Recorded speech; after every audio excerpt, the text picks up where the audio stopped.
as you look ahead to next year and mapping out the potential agenda for the majority and some of the oversight priorities, are the results of the last election, the 2020 election, on the agenda at all in terms of oversight concerns for the next Congress? Look, our greatest concerns right now is the economy of America, the cost of living for every single American. Americans losing a month of their paycheck, the price of gasoline. That's our focus. We want to become energy independent, lower the price of gas. We want to make you feel safe in your streets. Homicides are now at a 20-year high. This defunding of police, we told them it was wrong then, and it's wrong now. We're going to give bonuses to make sure individuals, officers can join the forces, that they could have the training to do the job. We're going to make sure prosecutors uphold the law. When it comes to the border, we're going to secure it in the movement of fentanyl and illegal drugs into our country. We're going to change the supply chain dependency on China and move it back to America. And yes, we'll get into other issues as well.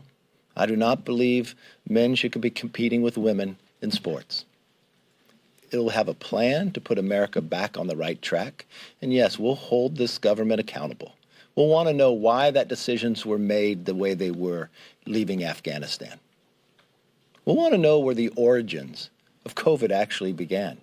Why, with the Democrats holding the majority, why haven't they had one hearing to know where that's happened? And yes, we'll want to know why the Attorney General goes after parents who simply want to go to a school board meeting to know what's happening in their kids' education. And yes, part of our commitment to America will have a Parents' Bill of Rights. The parents should have a say in their kids' education. They should know what's going on at the school as well. That's what our focus. Number one, the economy, the cost of living. You know, it wasn't just Republicans who warned the Democrats. Their American Rescue Plan, that $2 trillion that only Democrats voted for, Steve Ratner calls it the original sin of inflation. Larry Summers warned them ahead of time. The fear that it would shoot up inflation. We're now sitting in a recession. I remember what Nancy Pelosi said in 2008. She defined a recession exactly as everybody else in the world did. 2 down quarters. It'll be interesting if you ask her that question. Will she try to redefine it like the Democrats do now? Is it only a recession in 2 down quarters if the president is a Republican?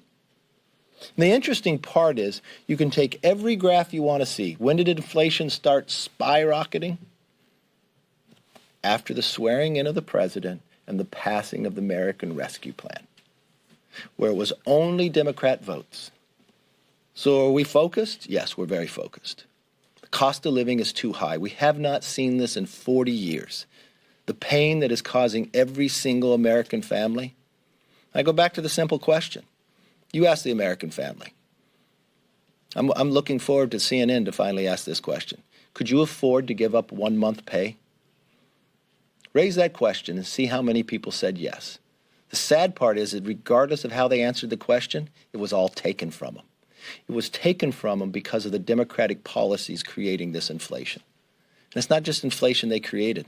They created the crime crisis from their defunding the police and the election of these liberal prosecutors. Even San Francisco, that only has a Republican registration about 6.7%, recalled their DA, recalled their school board. It's only the Democrats in Washington who don't understand what's happening in this country, who are willing to go on recess in the middle of a recession. And their answer to it is, no, it's just a slowing of growth.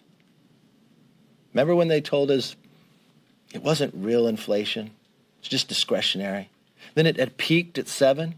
Then it was Putin's problem. They blame everybody else except the policies. And then name me the worst part of what they have done besides create this. They have no plan to fix it, and they're going on recess.